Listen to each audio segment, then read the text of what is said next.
What's going on, everybody? Welcome back to another episode of the Patriots Pulse podcast. We're back. We went live last Thursday before the game. Very optimistic going into it.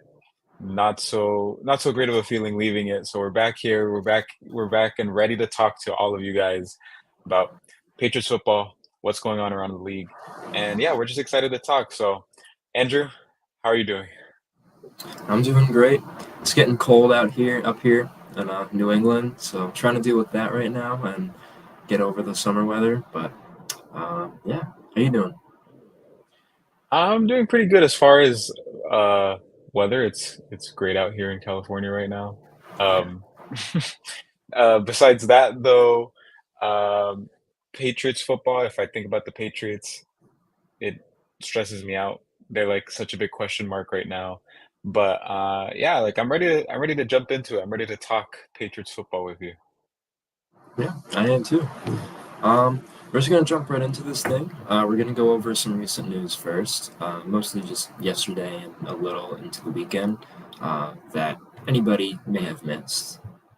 So to start off, the Patriots yesterday they signed offensive tackle Jalen McKenzie to their practice squad. He went undrafted in that 2022 draft, and I think he was picked up by the Titans that year, got cut, spent time with the Seahawks on their practice squad, and then at the beginning of last year on roster cutdowns, I think he was cut again, and then the Raiders picked him up for the season. Mhm. But yeah, they're just continuing to add some like back end roster offensive tackle pieces and offensive line pieces as they continue to try and improve that Carlos, any thoughts on Jalen McKenzie? I'm not gonna put too much into their practice squad signings. Like I think it's like I'm pretty sure Evan Lazar is the person that he's like, dude, I used to get so like excited, and he said he would do like a bunch of film review on these practice squad signings, and then he realized like he came to the realization that they don't really make an impact at all, or it's like extremely rare for them to actually do anything. Um, so I'm not gonna put too much into it. I would just say that it speaks to the issues that they're having, the fact that they are signing another offensive tackle to the practice squad. Like they already have Caleb Jones there. Um, like you could think of positions that they only have one guy on the practice squad for that position group. So the fact that they have two tackles now, that tells you that either the injuries are an issue, or obviously that I know everyone's going to say like the O line play is an issue, so, and I don't disagree with that either. So there's something going on behind the scenes. I don't know if it's like just bringing in guys to develop and see if they can earn themselves a spot on the 53 man. Um, but I do think that it does speak volumes as far as to what their biggest issue, what their biggest need is at the moment. And I'm pretty sure that was the spot that Jalen Rager left, right? Yeah, yeah, Okay. Yeah, it makes sense because when I saw there was no corresponding move, I had assumed that it was the Rager spot. yeah. I forgot that happened. Yeah, I don't think we ever did we ever speak about that? I don't think so, but I don't think I we mean, did. Do we want to talk about that, even though there's uh, not really much to talk about? yeah, I mean, it does suck just as far as like a veteran presence in that wide receiver room because it is a pretty young receiver room. But if you're gonna have a veteran posting that he's a Bugatti and like a trailer home, Yeah. then maybe he shouldn't be there. And then he got picked up by the Chargers practice squad yesterday, so Yeah, good good for luck to him. him. But yeah. I mean, they got Kendrick Bourne in that room. He seems Mhm. like he's kind of developed into a leader, and I think that's something that he wants to start being. Um, Mhm. so yeah, Yeah, but speaking of um, Kendrick Bourne, really quick, if since we're talking about like the recent news, um, Gerard Mayo did say yesterday that he's making great progress and that he's running fast. He looks good in his routes. That he's going to be ready when he's going to be out there when he's ready. Um, you and I both know we've heard from the same person um, that he told people at an event that he would be ready by week 5. Um, I'm ready to like put that out there. I even put that out in that tweet yesterday. Um, Even if he's not, I wouldn't be surprised if he's back week 6. yeah, So I genuinely don't see a world where he like that 4 week minimum PUP window passes and they don't activate him, I could totally see him being activated, for example, week 5, but not being on the active game day roster, like being a healthy scratch, just Yeah, because they want to get him back up to speed. Um, but regardless, he sounds like he's going to be back either week 5 or week 6. So I do think that's a big boost to the wide receiver room. I'm not going to sit here Mhm. and say like I don't know why. I have a bone to pick. I don't know why people were were like coming at me just because I posted, "Hey, Gerard Mayo said this is an update on Kendrick Bourne," and I was getting replies saying like, "Can he play left tackle? What is this going to do to our room?" Like, just okay. It bothers me because he's a veteran wide receiver in a young Mhm. receiver room that hasn't produced at the moment. Like, I'm not gonna sit here and say that he's gonna completely turn the season around and all this and that, but just having him on the field, being present for game like he hasn't even been present for game days. Like he's watching from home. Mhm. So little things like that make a small difference. I'm not gonna sit here and say they're gonna win the Super Bowl because he's coming back, but I just do think it matters in the long run that he will finally be back in the locker room, participating in practices, and just being a captain, even though he's not necessarily a captain, just providing that leadership role, like you mentioned. Yeah, and I mean, he seems on track to be back really soon, and Mhm, that would be a really decent boost to the receiver room. I feel like people are kind of minimizing his impact when he does come back and what to really expect. I mean, he's another receiver that defenses will have to respect. mhm, He's got the ability to catch the ball and turn on field and gain 10, 15 yards. Um, and he's just another guy that they need to pay respect to, like Demario Douglas. They'll have both a guy like Douglas and Bourne. That'll open up Polk a little bit, assuming like mhm, Bourne would swap in like the Z spot with Osborne and mhm. Polk would be playing on the outside. We'll see how that goes. Yeah, Preferably, I would like Douglas, Bourne, Polk out there in three receiver sets. But yeah, I think he'll provide a nice boost. mhm. Yeah, I completely agree, and I am also interested to see where they line him up because someone like KJ Osborne isn't a traditional X, Tyquan Thornton isn't a traditional X, so we'll see if maybe they put Bourne out there, like, maybe he's their most trustworthy guy, so they do put him out at X. That's one thing I am interested to see, like, who's going to be on the field with him. But yeah, so moving on to some more news. City So returned to practice Mhm, yesterday and is no longer wearing his ankle brace that he's been wearing for a few weeks now. So would be a good boost for the offensive line, similar to how Bourne would be for the receiver group. I mean, he was their starter last year, and he was presumed to be their starter at left guard this year. Michael Jordan was filling in for him after his injury in the preseason finale. He's been out since August, so it's really good to see him back.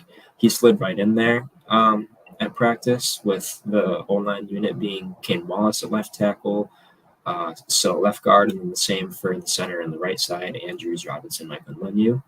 Um, and speaking of some other offensive line guys, Vidarian Lowe and Michael Jordan were limited in practice yesterday. Vidarian Lowe, is that the same injury he's kind of been dealing with the whole year, the oblique? um, yeah, it was listed as oblique. Yeah. Yeah, that's I mean, that's kinda worrisome just because he it seems to be bothering him. Maybe I don't know if maybe they're playing it safe or it is actually bothering him and he's, like, kind of re-aggravating it week after week playing. Um, yeah, I do think that the health of the O-line is still something to monitor. Um, City Soul being back would be great.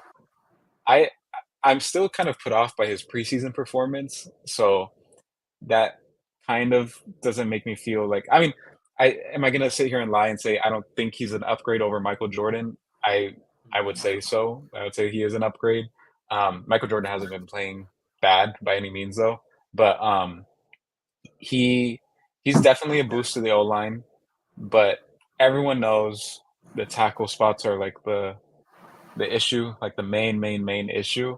Um, so hopefully Vidarian Lowe and City So being out there together practicing, they can get some chemistry going on that left side of the line. Um, we'll see how it goes with the other injuries that people are managing. I don't was I should have paid attention to this. Was Caden Wallace a full participant yesterday, or was he limited? He was a full participant, which I'm a little confused by, just because I Mhm. saw pre-practice, he in the locker room he was wearing a full leg sleeve on his right leg. So that, Okay. but I guess he was a full participant. I'm assuming. Yeah, because Just I didn't announced. see.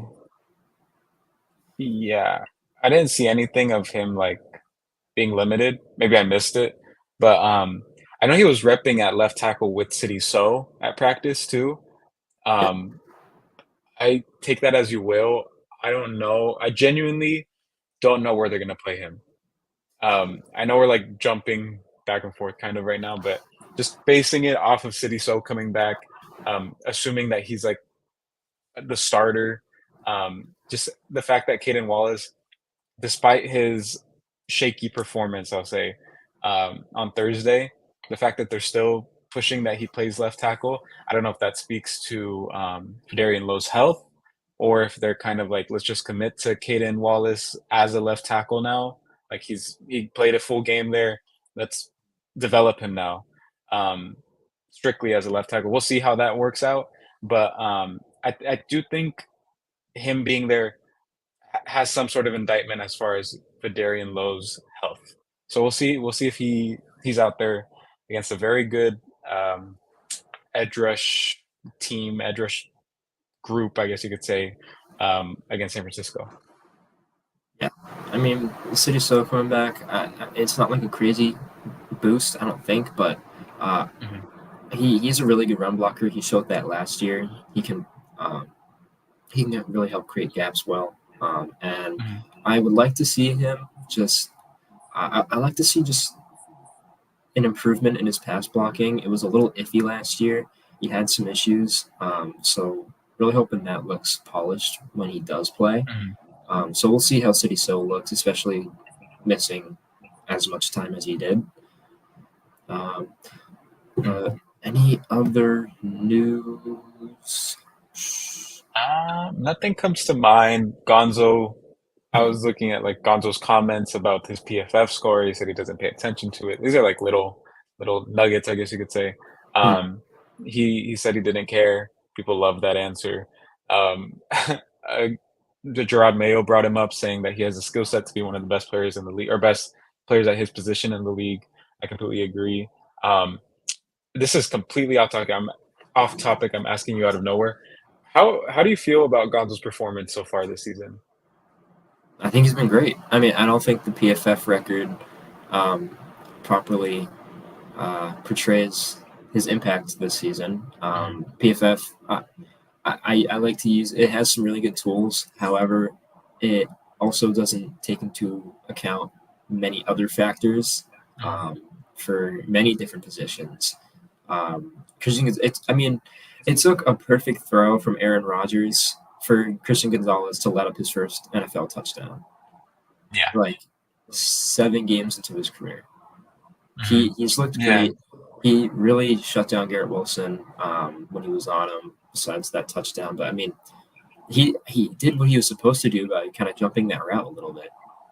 I mean, he Yeah. was like an inch or two away from getting a fingertip on that ball. Yeah, I mean, just to speak on him a little bit, for some reason, there's been a lot of debate on Christian Gonzalez. Um, the thing that really annoys me, if I'm being honest, is that there's so many arguments of this should have happened, this would have happened if this person had thrown it like this, or if he hadn't missed this, or if he hadn't missed like Garrett Wilson wide open, all this and that. Like, there's so many if, ands, buts, would have, should have. Like, that's a lot of the arguments against Christian Gonzalez. And if that's the case, that just tells me that he's doing good Mm-hmm. because there's a reason that stuff isn't happening. Um, I don't really see, and the fact that he has so many people like down talking his skill, like down talking what he's done, tells me that he's good. Like I used to always view it like that with Sauce Gardner. when Mhm. he had first started like dominating in the league. I was one of those people that I was like if this person had thrown it like this or like I was one of those people. And now that Mhm. like we have Christian Gonzalez, I'm kind of seeing like, okay, this is essentially what's happening with him now too. Um, like now I'm like in the fan side of it.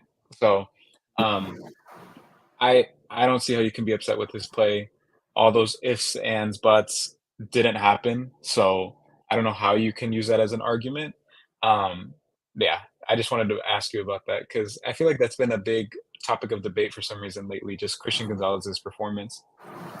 Yeah, I mean, from the people I've talked to who have uh, not really diminished his play, but just talking about Christian Gonzalez, I've heard people mention like the comeback routes Garrett Wilson was doing and how like you were just alluding to, if Rogers threw this a little like a little closer, he would have Garrett Wilson would have had a 12-yard Mhm, catch for a first down. Christian Gonzalez was doing exactly what he was supposed to do mhm, on those routes, pin him to the sideline, and that's what he mhm. did. I mean, Yeah, he's really been great. yeah, I agree. Um, but I also forgot to mention from yesterday's practice, both Alex Austin and Hunter Henry were absent. Um, I wonder if that might be just rest for Hunter Henry. I don't really know about Alex Austin. I don't know if you've seen anything. Yeah, I don't the Alex Austin thing, I don't know if what injury he's dealing with. He was posting on Instagram, like, on his, private account or second account, like, perfectly fine, so he didn't have, like, a sling or, crutches or something like that, like, I don't know what he might be dealing with. Hunter Henry kinda worries me just because he has been very involved or he's been on the field a lot, he's been getting a lot of snaps. Everyone knows that when he was on the Chargers, he had a somewhat tough injury history. Yeah. Um, we'll see how that go. And he was even injured beforehand, before like the season had even started. So we'll see. We'll see how it goes with him. I'm hoping it was a rest day. If it's Mhm. not, and if he's like limited today, or if he misses again today, I'm gonna start to get worried because he's a big part of their game plan. Yeah. I mean, hopefully it's just kind of a precautionary measure for the both of them. It would really suck to miss Hunter Henry and Alex Austin as well. Mhm, He took that uh, top rotation spot from Marco Wilson Thursday night. But I also just want to go over a couple things Gerard Mayo said yesterday in his presser before we move on to the mailbag segment. Well, he said right now, everyone who's watching this has probably seen that he said this, but he said right now, Jacoby Brissett is still our starting quarterback, showing not really much urge at all to bring in Drake May, right, as it mhm. stands right now. So just wanted to highlight that. And also, Ramondre's, yeah, what were you going to say? No, I was just gonna say, like, he reiterated it again. Like, this is the second time he said it at a press conference, so I don't see how people shouldn't be surprised by that decision, pretty much. Or, like, by him saying that yesterday too. Yeah. But also, Ramondre Stevenson has fumbled 3 times in 3 games so far this season. He finally lost one of them on Thursday night. And Gerard Mayo acknowledged yesterday that if that this fumbling issue, defenders are going to start um, targeting him until he's proven he can really secure the ball. Like coaches are going to point that out in film this week and say, "Hey, this dude's got a fumbling issue. You punch that ball out every single time you're in his vicinity, or try and punch the ball out every time you're in his vicinity." Like he's just going to be a target with that now. And I just thought it was important that Mayo said that and really acknowledged that. And gonna obviously like relay that to Ramondre. But Yeah, no, it's no, funny, like I know it's what you just mean. nice that he acknowledged that. I think. Mhm. Yeah, yeah, I rather than, like, just acting like it's not happening if it's not an issue, it's better that he kind of called them out publicly too. Um, in my opinion, that's a good thing. I know some people might take it as like, "Oh, why is he?" Because everyone hates on certain stuff Mayo says, so I could see people saying, like, "Why would he call him out in front of everyone?" But I just feel like he's holding him accountable. If it Yeah. happens a 4th straight game, then it's like he clearly acknowledged it, he clearly spoke about it, so he kind of predicted it, I guess you could say. Um, the one other thing that Mayo spoke about that I thought was noteworthy, I guess you could say, um, I kind of find it, like, repetitive and kind of annoying at this point, but he keeps, like, referring back to, like, "This is the type of football team we are, we're a tough football team." Um, like, he just rewords it and says the same thing every time people ask him, like, "What are you gonna do now to fix whatever's going on?" I don't know what you think about that, but personally, um, I feel like it's just getting the same answer is getting kind of old now. And this isn't even I'm not one of those people that hates on Mhm. everything Mayo says. Like some stuff he says, like he handles the media well. There's other things like Yeah. that, for example, that I feel like he just repeats himself, rewords it over and over again, and then nothing changes. I was wondering what you think.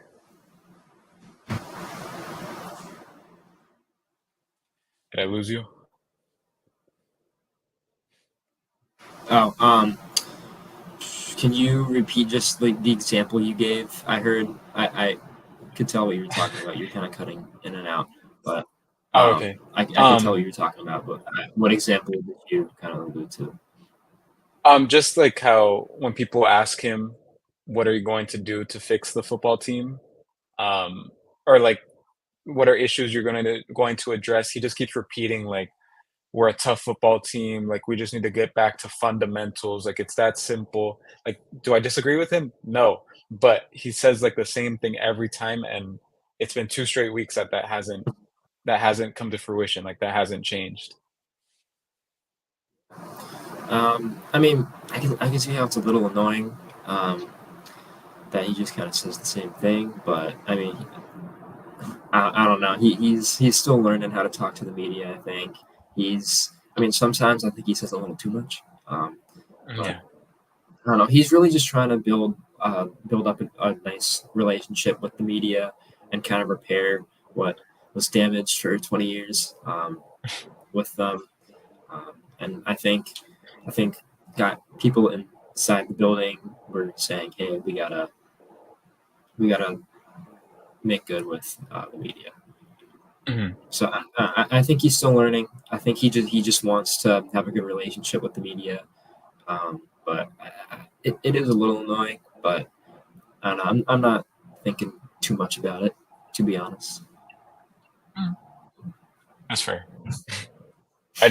Maybe I pay attention to it too much. Okay, so we're gonna get into the mailbag segment. First one that we have up: should the Patriots start working out free agent O linemen? And if so, who are viable options? Um, I immediately look at offensive tackle candidates when this question is brought up. Um, However, from I think it was Christopher Price Yeah. yesterday, he said that the Patriots have not reached out to either Charles Leno or Donovan Smith. So those guys are off the table. But also, any other options, or another option would be David Bakhtari, who has played a total of, I think, like 12 games in 3 seasons. I would not expect him to do too much at all if brought in.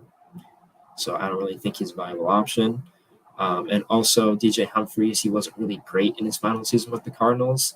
But just my point being, um, New England doesn't really seem to have an urge to sign veteran offensive linemen and are instead kind of focusing on adding younger guys like Jalen McKenzie to the practice squad. Um, and there really aren't any like viable options that are going to really make a true impact on the offensive line. I don't think. And also, where are you really going to stick them outside of left tackle? I think City Stone's coming back. You got Andrews and Michael Menu, Lance Robinson. You got to keep playing him and developing him. He's really turning into something. Yeah, I mean, listen, Thickwater Panda. I I genuinely I need some people to understand that offensive tackles, especially since we're like focused on that position in particular, they don't just grow on trees. They're not just on the street. They're not just, they're not just sitting on someone's like there is a chance. Like I'm not gonna say there isn't, but there's a very, very, very, very, very small chance that there's like a starting left tackle just sitting on someone's practice squad, for example. Um, it's not it's not gonna happen like that. You need to draft linemen and develop them and have them in-house. Um, I do understand the argument of, like, bringing in somebody like a Charles Leno, Donovan Smith, David Bakhtiari, DJ Humphries. There's veteran left tackles out there, um, but they're on the street for a reason. I do find it surprising that they're not at least talking to them, just because that's. I only say that just from a depth perspective, not necessarily like, oh, sign this person off the street, start them against the Niners. Like I don't view it like that. I view it more as like a depth thing because they are battling injuries right now. Maybe it is a good thing to have a veteran lineman in there. So that's the only reason why I'm kind of surprised that they're not talking to anybody outside of the building. Um, but people need to understand that they're not just going to magically find a starting left tackle this season. Let them work with Vidarian Lowe. Let them work with Caden Wallace. I know people hate Vidarian Lowe, but if he's like a young developmental tackle, I'd rather have him out there making like I know people might take this the wrong way, but like I'd rather have him out there making mistakes but working on stuff behind the scenes rather than some vet that he could possibly still play and play like there's with veterans like that, especially guys like David Bakhtiari and DJ Humphries and Charles Leno as well. Like they all had battled like potentially career-ending injuries for people their age, and just the Patriots like signing them just for them to play like a quarter and then get hurt. Like God forbid, but that is a possibility. And then what do you do? It's like you bring a Charles Leno, he plays a game or two, he gets hurt because he is a vet that has been battling injuries. And then what? You just go back onto the street and it's like, okay, David Bakhtiari, it's your turn. Like, come on in the building now. Like that's not gonna happen. So I could see that happening if they start battling a lot of injuries internally, like Vidarian Lowe suffers like a serious injury or Caden Wallace suffers a serious injury. I don't want that to happen, but if that happens, then I could see that. But there's no one that's gonna come save them. Just like that sweatshirt that Billy O gave out to everybody last season. No one's gonna come save us. It's just us. That's literally that should be the mantra this season, to be honest. So it's gonna be Caden Wallace. It's gonna be Vidarian Lowe. It's gonna be. I honestly think Trey Jacobs is nearing the last couple weeks of his stint with the team. If I'm being, I think he's gonna get waived soon. That's just like a prediction I have. But it's gonna be the guys they have right now. They're not gonna sign anybody. They're not gonna work anybody out and bring them in just for them to start that same week. Like I, it's gonna be it's gonna be the young guys. I need Yeah. people to understand that and see, okay, maybe I'm ranting too much, but I just see so much of this. They're not gonna trade for a starting tackle either. I don't know where people get that idea from that a team's just gonna be like, "Oh, yeah, we have a starting tackle on our bench. Take him." Like, that's not a thing. That's literally Mhm. not a thing because teams have to take into account also, okay, if our starting tackle gets injured, we have a guy that can replace him right away. People think about that. Teams think about that. So they're not trading for one. They're not signing one. They're not going to magically create one in the lab. Like, just wait until the offseason, wait for the draft, wait for the Will Campbell, Kelvin Banks debates. Like, wait for that. Then we can really, really have a conversation about who is going to be their left tackle, their offensive tackles of the future. There's really nothing else to do other than wait and hope that the young guys we have turn into something and Yeah, develop well. And yeah. just to back you up on that, there's a reason quality impact offensive tackles are very hard to find after round three of the draft, after day two. Mhm. Yeah. Yeah, and Um, if you take into account like Caden Wallace, for example, like he had you people are mad over one game. Like, sure, he had 3 penalties. He had, like, 2 holding calls in a row. Um, it was his first game ever playing left tackle in the NFL against a very good pass rush, and people are already like, "Alright, let's go to the next one. Let's sign a veteran off the street." Like, give him a chance. Maybe, I don't know, that's just, like, a suggestion I have, like like like, give him, like, an opportunity to develop. Um, I don't know why people are so quick to be like, "Oh my gosh," like, their 3rd round rookie that's a right tackle that played left tackle for the first time in years, and he played against, on Thursday night prime time against one of the better pass rushers in the league. Like, he didn't do good that one game, take him out. Like, we're done with him. Like, I don't know why people are so, like, eager to give up on their young guys. Let him develop. Let's see how it plays out.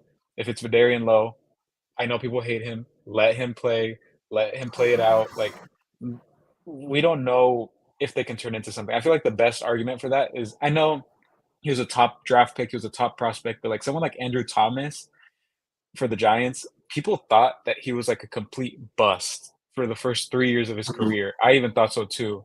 And then out of nowhere, I in too. year 4, it clicked for yeah, like, it clicked for him out of nowhere. And now he's, like, arguably a top 3, top 5 offensive tackle in the league, left tackle in particular.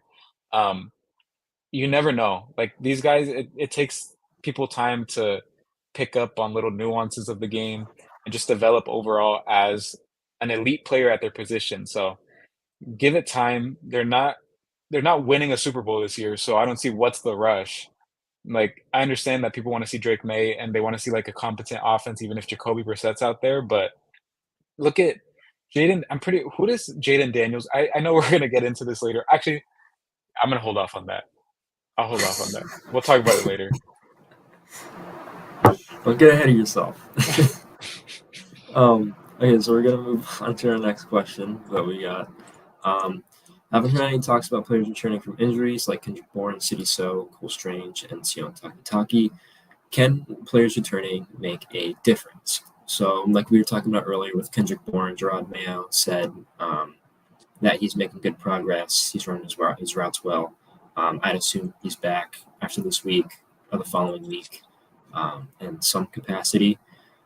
City So also returned to practice yesterday without an ankle brace for the first time in many weeks. So he immediately filled in at left guard in practice. So hopefully he can make that start this upcoming Sunday. Cole Strange. Someone asked Gerard Mayo about that, about an update on Cole Strange a few days ago. And Gerard Mayo's response was that he had no update on Cole Strange. So, not really sure when we're going to get Cole Strange back, if we're going to get him back this season. Um, but I do think, like Mayo said, he said this a while ago. It just popped back into my head that he said they might try Cole Strange at center when he does return in practice. So I think that could be interesting for if slash when he does return this Yeah. season. But also Sion Taki haven't really heard too much on him coming back. Is Yeah, that I like haven't I nothing haven't I much? haven't heard anything at all. If I'm being honest, I forgot what he was even dealing with. Um, like, that's how long it's been. Was it like a chest injury or like a I honestly don't I should look this up. But the reason I bring that up is because, the fact that they haven't spoken about it I know this is kind of counterintuitive to what you just said about Cole Strange, but I feel like Sione Takitaki being on PUP, and being like a new signing, I could see him coming back that week 5 mark, after his 4-week minimum period is over. Um, I genuinely didn't think he was gonna start the season on PUP. Obviously, like, after when it was just, like, a week until cuts and he still wasn't practicing, then it became more of a reality, but, um, I don't think his injury was, like, serious to the point that he's gonna miss more than the 4-week minimum. Um, so the 3 guys that you named, Bourne, So, and Takitaki, they're gonna come back soon, whether it's this week or next week, in my opinion. Bourne and Takitaki, I would put week 5 or week 6 as, like, the time that they come back. Cole Strange, like you said, Gerard Mayo. even like he pretty much like brushed the question off. Like he was like, "Yeah, I have no update on that." That kind of worries me. I'm not saying like if he comes back, he's our savior, but like they need O line depth. Like they'd need a backup center if anything. Um, that one's kind of interesting. We'll see what happens with that. I wouldn't be surprised if he didn't play the whole season.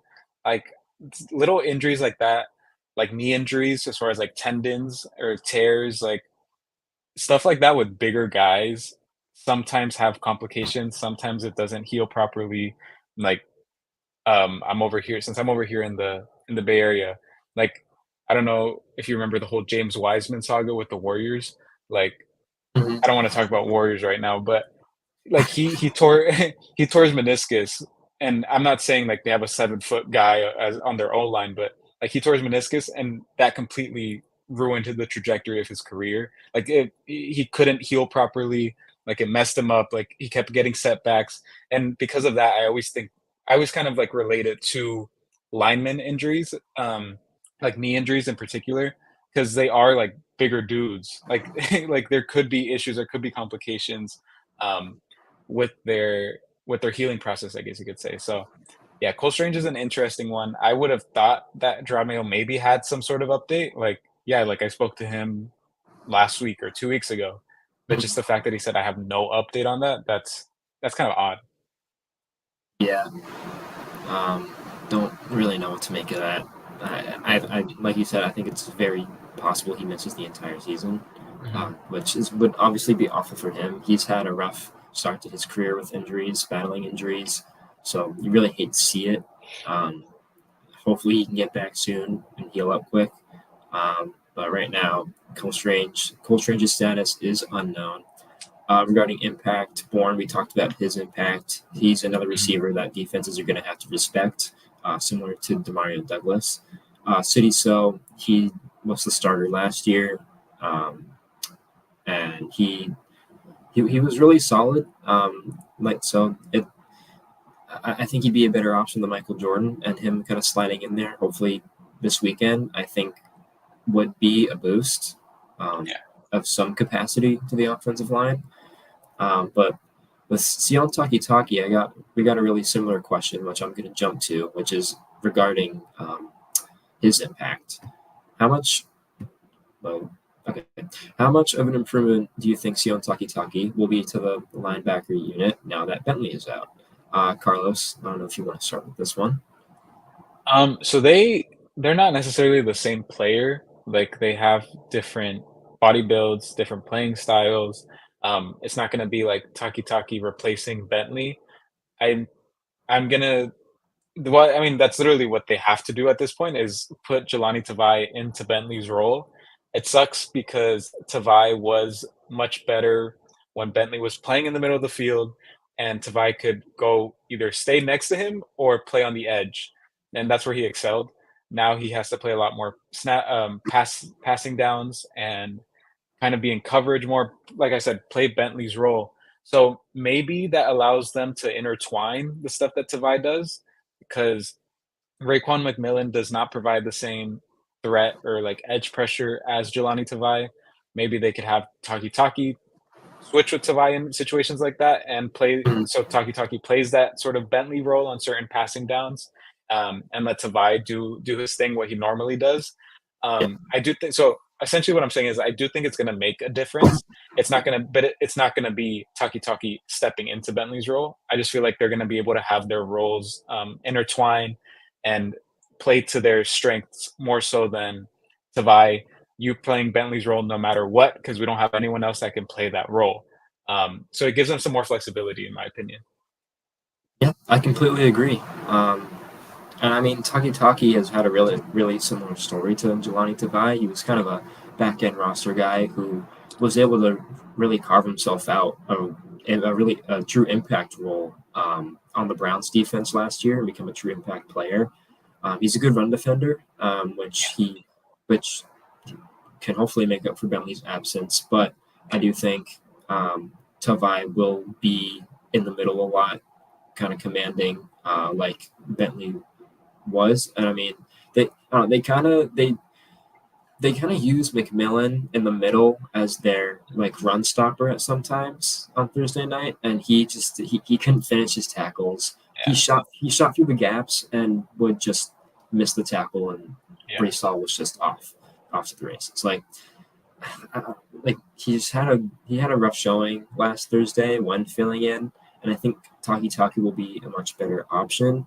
I do think Taki Taki he's able to drop back into coverage. I mean, last year with the Browns, he had an interception and also two pass breakups, which would take some of the pressure off of Tavai, and not really forcing him to kind of beat play outside on some downs, which um, it's kind of out of his element. I think he's really good in the middle, and he also had to drop back into pass coverage a couple times, yeah, which isn't his specialty. So I do think Taki Taki does allow Tavai to play more of his game and not be in a complementary role, which he's good at when Bentley's on the field and where he's able to really thrive. But I think it's less of him having to really command the linebacker unit as a whole. yeah, and I think the most underrated thing that Taki Taki is gonna bring, you mentioned it, is his run stopping ability. Um, McMillan did not have a good go around last game stopping the run, so Taki Taki can provide a big boost for that. So that's honestly the main reason I'm excited for him to be back, just because they need that boost, in the linebacker like, in the second level of the defense. They need somebody to really stop the run because Bentley being out completely, like, hurt them with that in that aspect. Like, he's a major component of their run game or run stopping game. So, hopefully Taki Taki can help with that when he comes back. I think he will. Yeah. But we're going to move on to our second to last question. It's a really simple question: trade for Devontae Adams or Devin White. Um, uh, you want to do Devin White? I'll do Devontae Adams. Sure. I'll go with Devin White. Honestly, I'm gonna say no. I like if he's literally a healthy scratch every week for the Eagles. We just brought up Taki Taki, someone that they signed and they liked as a free agent. Um, I don't see the need in getting Devin White. If obviously if another injury happens, maybe you reach out and see who what you can trade in order to get Devin White. I don't think it would be a lot, but Devin White's just one of those guys that has name value. He hasn't been good in past seasons. He's definitely like been on a downward trajectory, and now he's not even like like he's on the 53-man roster, but he's not even a game day roster player. Yeah, Um, so there's 31 other NFL teams that could trade for him, or 30 if you include the Patriots and Eagles, like not part of that equation, but it's not happening. Um, they haven't. so I don't see why the Patriots would. I'm completely in the same boat as you with that one. But regarding Devonte Adams, I don't think he'd want to come here. Um, I think he'd want to go to a contending team or back home to Aaron in New York. Um, but I mean, I don't know. I really don't think Elliot Wolf would be willing to pay as much as these other teams, these other contenders who have more of a will to win now and get this a top receiver who's aging. Um, but I don't think he'd be willing to pay as much as some of those guys or some of those other organizations. And it seems like with a little bit of an exception from Thursday night, that they are really invested in this run game and they're putting a huge emphasis on commanding games through the run. So I don't Yeah, really see how Devonte Adams fits in if he's traded here, and I also don't see how Devonte Adams is brought here. yeah. Like, would I take him? Yes, obviously, but it's I'm as much as people might want to say like, oh, the teams decide like if he's traded to a certain team, he has a say in it too. Someone like with his status and um, I guess you could say just like name recognition around the league. He has a say in where he goes. So I will he come here? No. Would I want him? Yes. But that's I feel like that's like the best way to put it. Um, Yeah. like he's gonna be on the Raiders or he's gonna be on the Jets. I think that's legitimately the only possibilities for this season.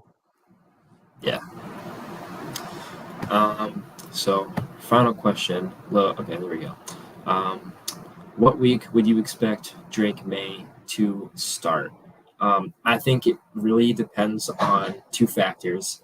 One, how Drake May's developmental progress is going, and also how the team performs in the coming weeks. We can't really predict that right now, but for I think for him to kind of start around the halfway mark, like the trade deadline, I think it would have to be like a 2-6 start for the team, maybe a 3-5 record. I don't really know about that one, but I think it depends on the how the outside pieces are performing around Brissett at that time, and if the coaching staff believes that May is ready to start for the team and command the offense.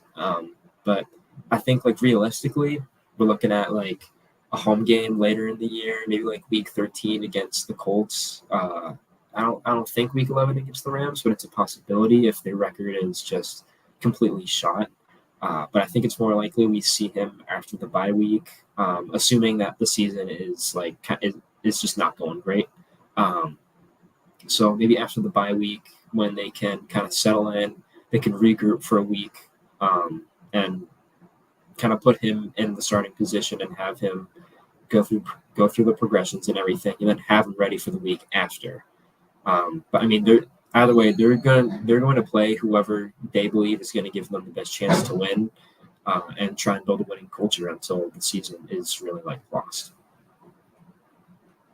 Yeah, I will say though, my stance has kind of flipped. I know last time we spoke about this, I said it's more than likely he plays later on in the season and they hold him out for a longer amount of time just because it's like the Packer way.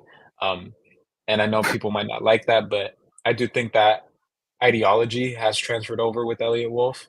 Um, but I will say my stance has changed on that just because the way the offense has played lately, I feel like it's kind of getting to the point that it's gonna be detrimental to the team's, like, morale, like, how much they respect Gerard. I'm not gonna say they're gonna disrespect him, but, like, I guess you could say the trust they have in the decisions they're making, um, because there's 52 other guys on that team other than Drake May that care about winning and care about, like, what's going on as far as the structure and decisions being made. Um, I genuinely believe, and I know, like, the popular opinion is week 5 against the Dolphins, like, that's when they're gonna put May in. Brady's calling that game on Fox, like, it's a perfect like, I could see that happening, yes, but I think it's more realistic that they let Brissett play these next 2 weeks. I think the Niners game, if you I it's like I said, it's a question mark. I said this at the beginning of the show, it's like a question mark how this team's gonna play now. Um, like, it's so unpredictable, like, they could have a really good running game out of nowhere, or they could completely, like, poop the bed on against the Niners on Sunday, so if that happens against the Niners, I feel like there's gonna be kind of that excuse of, like, "Well, it's the Niners," like, like, we'll just work hard and be better and, bounce back against the Dolphins, but my thing is that if that happens against the Dolphins, who looked horrible this past week, um, and I know, like, their defense is still healthy, but regardless, if that happens against the Dolphins, that's when I think, um, the Drake May conversation should like, that will be had. So, I Yeah, could see him starting against the Dolphins or anytime past, like, the week after the Dolphins, I could see that happening. I don't know, my whole thought process is just, I mean, they're sticking to this developmental plan, or like that Gerard Mayo and Alex Van Pelt have alluded to, um, throughout the entirety of the summer. Um, Yeah. But I don't know. It's just I don't think you can put much blame on Jacoby Brissett right now. I think it's more I think Thursday was more a game plan issue and an execution issue. But it's also just the offensive line play, receivers not getting open. I think it's too hard to put much blame on Brissett right now. And I know Mayo keeps saying Brissett's our starting quarterback right now. He's still our starting quarterback. It's just I don't know if he'd move off of him like this early into the year. I still think it's going to be a later thing, but I don't know. We got to see. Got to wait and see. Yeah, and I'll segue us into our next topic. Um, I know we were talking about rookie QB. I was about to start talking about Jaden Daniels. Um, the stuff that he did yesterday, I know Jaden Daniels was.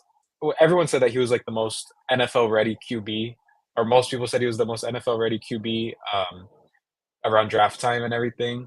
People were obviously there's people that like him, people that don't like him, but the performance he put on yesterday, only having two incompletions and just like they beat the Bengals. I know the Patriots did too, but the Bengals seemed they were like they had all their weapons back. Like Yeah. their defense, I'm pretty sure is healthy. Um, it, that honestly really annoyed me because I know people are gonna say like, "Oh, the offensive line, the offensive line." That was the same issue that the Commanders fans and, like, community, I guess you could say, that was their whole issue this whole offseason was their offensive line being horrible, and you saw Jaden Daniels working with that offensive line and producing like a NFL vet yesterday, like, he was on a different level yesterday. Um, I know the Commanders' offensive line might be better, and they might just have, like, better chemistry or something. Something might be clicking for them compared to the Patriots, but I just think that that performance yesterday kind of goes to show that it is possible with the rookie QB, just letting them develop. Because one thing I noticed, and I know it's not tangible, it's not something that you can look at on paper, it's not like a statistic or anything, it's just watching Jaden Daniels, you could see how comfortable he is now in week 3 of the NFL. Like, he just seems so comfortable commanding the huddle, like, playing, like, he's out there, like, laughing, like, when he's, I there was one that he, like, scrambled out of the pocket, and he got, like, a 5-yard gain, and they pushed him out of bounds, and he was, like, laughing, walking into the huddle. Like, he's comfortable. Like, he's not over here, like, Yeah. all stressed out, like, worried about making a mistake or anything, like, that's something that you can't really quantify that just comes in with playing and starting in the NFL. Like, he's comfortable where he is at now, and I feel like that could happen with Drake May. Like, the Commanders had Cornelius Lucas as their starting left tackle going into the season. Now they're playing Brandon Coleman, who's a rookie. Um, what's the excuse behind the Patriots not doing the same with someone like Vidarian Lowe? I know he gave up those holding calls, he gave up some pressures, but, like, just let your rookies get settled in. This goes for both Drake May and Caden Wallace if they wanna play him at left tackle. Um, I I've been a proponent of, like, let Drake May sit, like, what's the point? Like, it's okay, like, let Jacoby Brissett play, but at this point, I'm like, let Drake May get that experience, let him get comfortable. All I'm trying to say is that what I saw out of Jaden Daniels yesterday, um, it just went to show, like, he can get comfortable in a situation that's not perfect. So, that's, like, my argument for it. I know Caleb Yeah. Williams, he had, like, his best game of the season, but it was a horrible game. Like, if you really watched it, that was, like, a horrible game to watch. But, I know people are gonna say, like, "Well, look at him, like, he's not doing that great," but at least he's getting, like, the reps to be comfortable in the NFL and just get used to what's going on. Pretty much, like, I don't know. It just really annoyed me seeing Jaden Daniels do good yesterday, not because I don't like the guy, but just because I was like, Drake May should be getting that same, like, experience, and I Yeah. don't know if it benefits him waiting 5 games, 6 games of the season if it's gonna happen regardless. Yeah. I mean, him waiting maybe will, maybe won't. But he's got to see how it plays out. Um, but I do agree with you on that. I saw, I think it might have been Alex Barth tweet last night. He was Mhm, like, oh wow, Jane Daniels got better or better by playing more football. Who would have thought? mhm, And like I think the same can be said for really any rookie quarterback and really a lot of different players in the NFL. Um, mhm, so I mean, I guess some people may think I like I really like Jacoby Brissett or something. I want him in there. I like I would love to see Drake May in there. I really do. I guess some people can be put off by me saying, "Oh, I think May is gonna come in later in the year." Like, oh, like talking about how Jacoby Brissett's like still the starter. I'm just trying to be a realist. I really want to see May in there, and I think him getting in there can like we saw with Jaden Daniels, like you said, like just really flourish and develop as the games go on. Like Jaden Daniels looked amazing.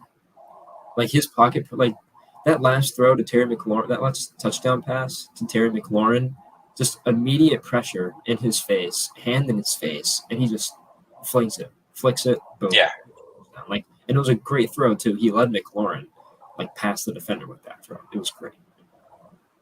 yeah. I've been like on Twitter, especially. I don't like putting out opinions necessarily because I don't want to have to argue with people and fight for like just pretty much say like I'm right, you're wrong. But at this point, I'm gonna be on that hill. I'm gonna be on the Drake May needs to start hill. I know people are gonna say like, I know there's gonna be an argument against me, but I'm putting it out there. I think he should be starting sooner rather than later. Yeah, we'll see when the All time will right. tell. But I think that I think that is the end of our mailbag show today, and a little more than a mailbag show. We did that fun little segment there, Yeah. and also, actually, no, no, you want to talk about Caleb Williams then, right? I mean, no, I mean, it was mostly the Jaden Daniels one. I know people are Mhm. gonna relate Caleb Williams to the Drake May situation and say like, look how much he's getting sacked, like look how well or how not good or how bad how bad he's playing. I don't know why I couldn't think of that. How bad he's playing with his offensive line situation, but it could go either way. Arguably, the Commanders had a much worse offensive line coming into the season, and you can't sit here and tell me that Jacoby Brissett hasn't gotten at least some clean pockets throughout the game that he Yeah, no, hasn't he has, capitalized and on. he's yeah, So, like, you could easily there could next week, hypothetically, or let's say against the Dolphins, for example, if Drake May starts, you could easily pick up like any screenshot of a game of any point in the game where that situation of the Jaden Daniels like offensive line picture that Alex Barth tweeted out, you could easily pick one up off of the Patriots game if Drake May were to start against the Dolphins, for example. Like that's going to happen eventually. Um, it's they're not as bad as people think. I know they're horrible. I'm not sitting here saying like they're like an elite offensive line, but he's gonna have at least some clean pockets that he can capitalize on and just do things that Jacoby Brissett can't do with those clean pockets. So that's where I'm at with it. yeah. I think some people are too invested in, or yeah, like too invested in worrying about like or thinking too hard about him getting like injured or anything. Yeah, Jane Daniels very well could get injured and miss the rest of the season. Caleb Williams can get injured and miss the rest of the season. Um, Aaron Rodgers could get injured, miss the rest of the season. It happens. Maybe Drake May has a increased likelihood by a small margin, but it's like anybody can get injured and their season's done. Like yeah, I guess you don't. I understand you don't want to mess up your shiny new rookie quarterbacks like development and hinder anything, but like if he was to start next year, he can get injured and miss the whole season, and that still hurts his development as an NFL quarterback a year later or 2 years into his career. So it's like I get it, but I think we're looking a little too hard at that. yeah, definitely. I don't know. I'm like I'm making my claim in the Drake May uh camp now. That's like my closing statement. Yeah.